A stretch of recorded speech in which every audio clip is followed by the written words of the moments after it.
10,000 15 லட்சமான வரலாறு. இதுதான் நம்ம இந்த வாரம் பார்க்க போறோம். இப்ப ஏன் இத பார்க்க போறோம்னா, இப்போ கடந்த பார்த்தீங்கன்னா, லாஸ்ட் வீக் நீங்க பார்த்திருப்பீங்க. இந்திய மியூச்சுவல் ஃபண்டோட மொத்த மதிப்பு 50,00,000 கோடியை தாண்டி போயிருக்கு. இப்போ இந்த 50,00,000 கோடியை தாண்டினது ரொம்ப பெரிய விஷயமான டெஃபினட்டா பெரிய விஷயம். பிகாஸ் இது ரொம்ப டிராவல் ஆகி வந்திருக்கு நமக்கு. இப்போ இது வந்து நெக்ஸ்ட் எவ்வளோ நாள்ல 100,00,000 கோடி போகும் அப்படின்னா, மேபி மெதர் 3-4 இயர்ஸில் மேபி போகலாம் இல்லை 5 இயர்ஸ்க்குள்ளே போகலாம். அப்படி போகிறதுனால எனக்கு என்ன சார் லாபம் அப்படின்னு நீங்கள் பார்த்தீங்கன்னா, இந்த ஜேர்னியோடு நீங்கள் கூட இருந்தீங்கன்னா நிறைய பண்ணியிருக்கலாம்.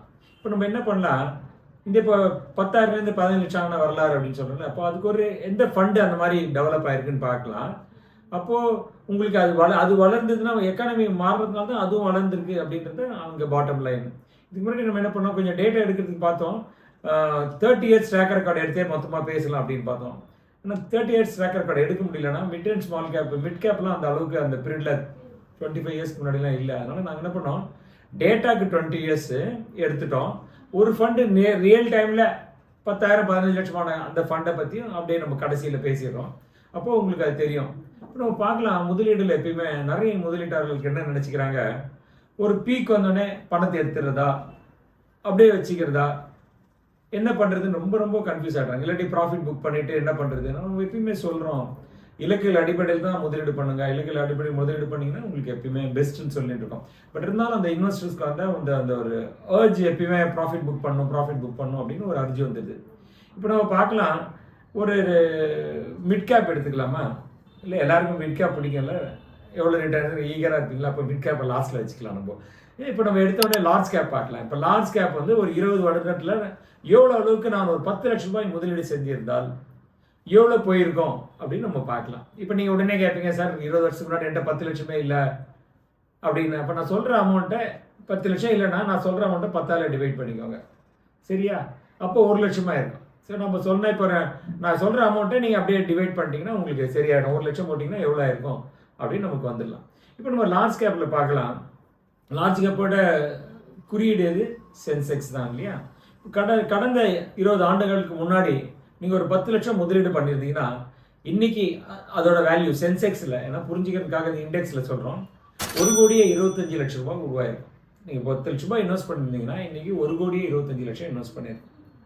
அதே நேரத்தில் நீங்கள் பார்த்தீங்கன்னா லார்ஜ் கேப்லேயே டாப் ஃபண்டு, இந்த ஃபண்டு தான் அந்த அவங்க கேட்டகரியிலே டாப் 20 வருஷத்துல இவங்க தான் டாப் ரிட்டர்ன்ஸில் இருக்கிறாங்க.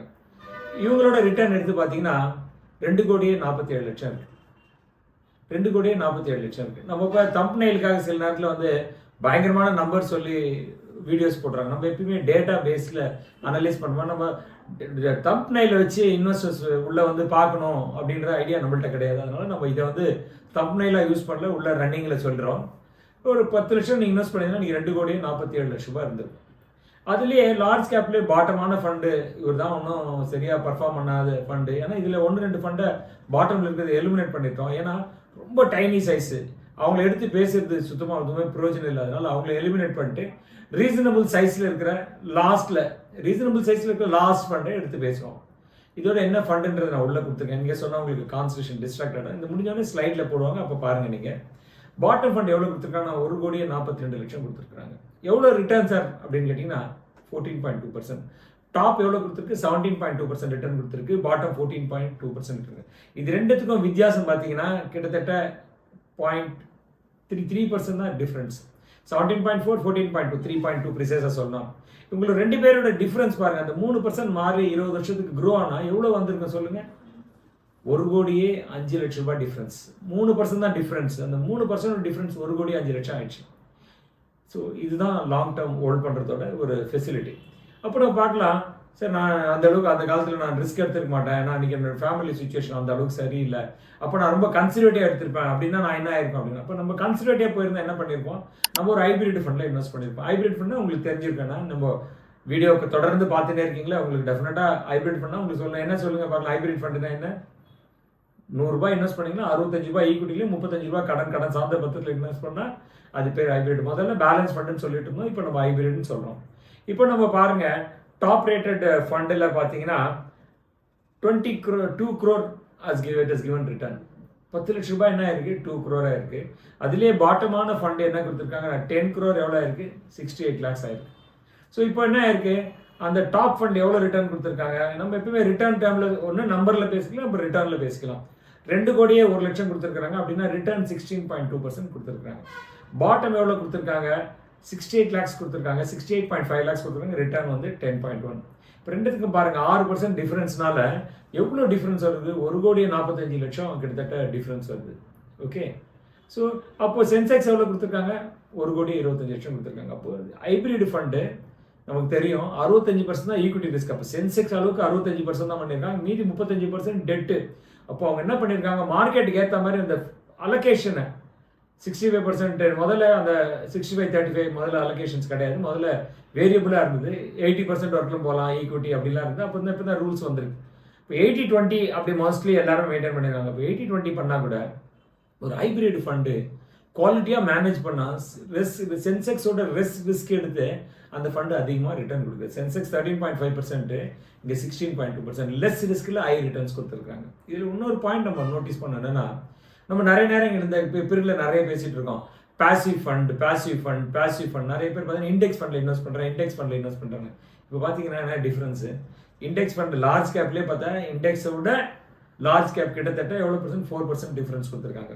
அதே ஹைபிரிட் பார்த்தீங்கன்னா இண்டெக்ஸோட கிட்டத்தட்ட 2.8% ரிட்டர்ன் எக்ஸ்ட்ரா கொடுத்துருக்காங்க. இப்போ நம்ம most favourite for lot of people want to make good money, அவங்களோட ஃபேவரட் என்ன இது, what is is mid cap பார்க்கலாம். இப்போ நம்ம மிட் கேப் என்ன போயிருக்கு அப்படின்னு பார்க்கலாம். நீங்கள் 10 லட்சம் இன்வெஸ்ட் பண்ணியிருந்தீங்கன்னா 20 ஆண்டுகளுக்கு முன்னாடி இப்போ எவ்வளோ போயிருக்கோம், ஒரு 2 கோடி போயிருக்குமா, 2.5 கோடி 3 கோடி. இப்போ என்ன போயிருக்குன்னா 4,67,00,000 ரூபாய் போயிருக்கும். நீங்கள் 10 லட்சம் இன்வெஸ்ட் பண்ணிட்டு கம்முன்னு வெயிட் பண்ணிட்டே இருந்தீங்கன்னா 4,67,00,000 ரூபாய் இன்னையோட அதோட வேல்யூ இருக்கும். இது எவ்வளோ சார் ரிட்டர்ன் கொடுத்துருக்கோம் அப்படின்னு கேட்டிங்கன்னா 21.2% கொடுத்துருக்கோம் ரிட்டர்ன், 21.2% ரிட்டர்ன் கொடுத்துருக்கோம். சார் இதிலே பாட்டம் என்ன இருக்காங்க, அவர் ஏதாச்சும் பண்ணியிருப்பாங்களா அப்படின்னு கேட்டிங்கன்னா அவர் ரிட்டர்ன் எவ்வளோ கொடுத்துருக்காருன்னா 2,90,00,000 கொடுத்துருக்காங்க. Translate to 18.3% return. அப்போ நம்மளால டாப்பும் போயிருக்க மாட்டோம், பாட்டும் போயிருக்குமா, இன்பிட்வீன் போயிருந்தா கூட 3.5 கோடி ரூபாய் பண்ணியிருப்பீங்க. ஒரு 10 லட்சம் 3.5 கோடி ரூபாய் என்ன ஆயிருக்கும் அப்படின்னு பாருங்க. என்கிட்ட 10 லட்சம் இல்லை சார், அப்பா 1 லட்சம் தான் போட்டிங்கன்னா 3.5 கோடிக்கு பதிலாக அதை 10ஆல் டிவைட் பண்ண 35 லட்சம் ஆயிருக்கும். 1 லட்சம் 35 லட்சமான கதை. ஸோ இதுதான் இதோட விஷயங்கள். இப்போ நம்ம அந்த ஸ்டார்டிங்கில் சொன்ன இந்த டைட்டில் இருக்குல்ல, படம்லாம் சுற்றி படிச்சுட்டு ஹீரோ அங்கங்கே போயிட்டு கடைசியாக சப்ஜெக்ட் வரல, அந்த மாதிரி நம்ம சப்ஜெக்ட் வரும். இப்போ நம்ம பார்க்கலாம் இந்த பேலன்ஸ் அட்வான்டேஜ் ஃபண்டு 30 ஆண்டுகளுக்கு முன்னாடி லான்ச் பண்ணியிருக்காங்க. ஓகே, அன்னைக்கு நீங்கள் ஒரு 10,000 ரூபாய் முதலீடு பண்ணியிருந்தீங்கன்னா இன்னைக்கு அதோட வேல்யூ 15,85,000 ரூபாய் கிட்டத்தட்ட இருக்குது. 15,85,000 rupees அதோட வேல்யூ இருக்குது. அப்போது எவ்வளோ பர்சன்ட் ரிட்டர்ன் கொடுத்துருக்கு சார் இது அப்படின்னு கேட்டிங்கன்னா 18.8% ரிட்டர்ன் கொடுத்துருக்கு. 18.8% ரிட்டர்ன் நீங்கள் பாருங்கள். கடந்த 30 ஆண்டு காலம் கழித்து உங்களுக்கு ஒரு ஃபண்டு ரிட்டர்ன் கொடுத்துருக்குன்னா இது ஆர்டினரியாக it's outstanding, very outstanding. Very outstanding. ஏன்னா ஒரு டெட் ஃபண்டு இல்லை ஒரு பேலன்ஸ் ஹைபிரிட் ஃபண்டு உங்களுக்கு வந்து இப்படி ஒரு ரிட்டர்ன். ஏன்னா நம்ம ஏற்கனவே பார்த்துருக்கோம் என்ன சொல்கிறோம், ஹைபிரிட்லேயே இந்த வேரியேஷன்ஸ் இருக்குது, இந்த மாதிரி ஜாஸ்தி ரிட்டர்ன்ஸ் கொடுத்துருக்காங்க. அப்போது ஹைபிரிட் ஃபண்ட்லேயும் இவ்வளோ ரிட்டர்ன் கொடுத்துருக்காங்க. அப்போ இந்த பேலன்ஸ் அட்வான்டேஜ் ஃபண்டு நம்ம சொல்கிறோம் ஹெச்டிஎஃப்சி பேலன்ஸ் அட்வான்டேஜ். பழைய பேர் ரொம்ப வருஷத்துக்கு முன்னாடி இன்வெஸ்ட் பண்ணிங்கன்னா ஹெச்டிஎஃப்சி ப்ரூடன்ஸ் இந்த ஃபண்டோட பேர். இப்போ அதுவே வந்து பார்த்தீங்கன்னா 18.2% கொடுத்துருக்கு. இதில் என்ன ஒரே ஒரு சோகமான ஒரு நிகழ்வுன்னு பார்த்தீங்கன்னா, இதுக்கு முன்னாடி இது ஃப்ராங்க்லின் இந்த மாதிரி ஒரு நிகழ்ச்சி ஒன்று என்னை கூப்பிட்டுருந்தாங்க, நான் போய் இப்போ அட்டன் பண்ணியிருந்தோம். அன்றைக்கி எவ்வளோ இன்வெஸ்டர்ஸ் இருக்கிறாங்க அப்படின்னு பார்த்தா ஒரு 35-40 இன்வெஸ்டர்ஸ் தான் அன்னிலேருந்து இன்னி வரைக்கும் இருக்கிறாங்க. மீதி பேரெல்லாம் அப்பப்போ விற்றுட்டு காணாமல் போயிட்டாங்க. இப்போ எனக்கு தெரியல ஹெச்டிஎஃப்சி பேலன்ஸ் அட்வான்டேஜ் ஃபண்டு என்னைக்காவது ஒரு நாள் அனௌன்ஸ் பண்ணாங்கன்னா எவ்வளோ இன்வெஸ்டர்ஸ் அன்னிலேருந்து இன்னி வரைக்கும் 30 வருஷமாக தொடர்ந்து எங்களோட இருக்கிறாங்க அனௌன்ஸ் பண்ணால் லெஸ் தேன் 100 தான் இருக்கணும். எனக்கு வந்து அதில் ஒன்றும் டவுட்டே இருக்கிறது இல்லை. டெஃபினட்டாக லெஸ் தேன் 100 தான் இருக்கணும். இப்போ டேட்டா வரல, வந்ததுன்னா லெஸ் தேன் 100. அப்போது எப்பயுமே மார்க்கெட் ரிட்டர்ன் ஒரு இன்வெஸ்டர்ஸ்க்கான ரிட்டர்ன் மாறணும்னா இலக்குகள் அடிப்படையில் நீங்கள் முதலீடு பண்ணினே வந்தீங்கன்னா உங்களுக்கு டெஃபினட்டாக ஒரு நல்ல ரிட்டர்ன் கிடைக்கும். எல்ஐசி ஜீவன் ஸ்ரீ அப்படின்னு ஒரு ப்ராடக்ட் நீங்கள் 2000 ஸ்டார்டிங்கில் இன்வெஸ்ட் பண்ணாங்க, அப்புறம் 2002-03 க்ளோஸ் பண்ணிட்டாங்க அந்த ப்ராடக்ட்டு. அந்த ப்ராடக்ட் வந்து it's a guaranteed product. It's is given a fabulous return. அந்த பீரியட்ல I think it is 11-12% 12.5% return கொடுத்தாங்க. அப்போ இது பெரிய ஒரு ரிட்டர்ன்ஸ் மாதிரி இருக்கும். நிறைய பேருக்கு தெரியாமல் விட்டாங்க, அது அப்படியே மல்டிபிள் ஆயிருக்கு. அதே பெரிய விஷயம்னா இன்னைக்கு பார்த்தீங்கன்னா இந்த mid cap fund 4.67 crore 21.2% return கொடுத்துருக்காங்க. அப்போ நம்ம ஒரு முதலீட்டாளர் என்ன புரிஞ்சுக்கணும்னா, நம்ம ஒரு முதலீட்டை இன்வெஸ்ட் பண்ணால் அதோடைய கூடயே பயணித்துனே வந்தோம்னா டெஃபினட்டாக நம்மளால் நல்ல ஒரு ரிட்டர்ன்ஸ் எடுக்க முடியும். இப்போது நமக்கு தேவை என்னென்னா பொறுமை பொறுமை பொறுமை. இது இருந்ததுன்னா கண்டிப்பாக மார்க்கெட்டுங்க உங்களுக்கே தெரியும். லாஸ்ட் 20 வருஷம் 30 வருஷம் இந்தியா இருந்ததை விட இப்போ பயங்கரமாக எப்படி மாறி இருக்கும். 1 trillion வரத்துக்கு India took more then I think 67 years அந்த மாதிரி எடுத்துருக்காங்க. அதுக்கு அடுத்த ட்ரில்லியன் குறைஞ்சினே வந்து லாஸ்ட் 1 trillion மாறதுக்கு இந்தியா ஒரு 3 to 4 years less than 4 yearsல 1 trillion இந்தியாவோட எக்கானமி இம்ப்ரூவ் ஆயிருக்கு. The people are talking about more trillion அப்படின்னா இருக்கு. இப்போ 1980 இந்தியாவுக்கும் சைனாக்கும் அவ்வளோதான் இருந்தது கேப்பு. ஆனால் அதுக்கப்புறம் பயங்கரமான கேப் ஆயிடுச்சு. நம்ம India has grown 14 times or more. அவங்க I think it's 41 times or more they have grown. So இப்படி தான் India is coming into that phase. அப்போது நீங்கள் ஒரு முதலீட்டாளராக இருந்து நீங்கள் ரியலாக இந்த மார்க்கெட் பங்கு சந்தையில் நீங்கள் என்ஜாய் பண்ணணும் அப்படின்னா you have to stay invested. That is one of the best way to make money. This is Suresh Parthasarathy, certified financial planner, founder myassetconsolidation.com. இந்த அடியில் நம்ம இது கொடுத்துட்டே இந்த பேச அந்த ஸ்லைடு காமிச்சிருக்கோம். இப்போ உங்களுக்கு இன்னொரு நற்செய்தி என்னென்னா, நிறைய யங் முதலீட்டாளர்கள் நம்மள்ட்ட வந்து சார் நீங்கள் இன்ஸ்டாலே இல்லை அப்படின்னு நிறைய பேர் கம்ப்ளைண்ட் பண்ணிட்டே இருந்தாங்க. ஸோ அதுக்குனால நம்ம இன்ஸ்டாவில் ஒரு சேனல் லான்ச் பண்ணியிருக்கோம். அதோட ஸ்லைடு இங்கே காமிக்கிறோம் உங்களுக்கு பாருங்கள். பிளான் வித் பார்த்தா அப்படின்னா கிறிஸ்பாக ஒன்றுலேருந்து, ஏன்னா இப்போ எனக்கு எல்லாருமே ஃபாஸ்ட் ஃபுட்டுக்கு வந்துட்டீங்கல்ல, அதனால 1 நிமிஷம் 10 செகண்ட்லேருந்து 15 செகண்டுக்குள்ளே சொல்ல வேண்டிய கருத்தை ரொம்ப ஷார்ப்பாக சொல்ல முயற்சி பண்ணுறோம். அது எங்கள் ஜென்ரேஷன் யாருக்கு பேஷன்ஸ் இல்லாத அவங்களுக்கு. ஆனால் எந்த பாயிண்ட் இன் டைமும் தம்ப்நெயிலை வச்சு நாங்கள் ஹைலைட் பண்ணவே மாட்டோம். எப்பயுமே நீங்கள் 1 minute ஸ்பெண்ட் பண்ணிங்கன்னா டெஃபினட்டாக you will get lot of knowledge with you. This is Suresh Parsadi signing off. நீங்கள் ஃபஸ்ட் டைம் இந்த சேனல் பார்த்தீங்கன்னா லைக் பிடிச்சிருந்தா சப்ஸ்கிரைப் பண்ணுங்கள், உங்கள் ஃப்ரெண்டுக்கு யாருக்கா ஷேர் பண்ணுங்கள். பை தென்.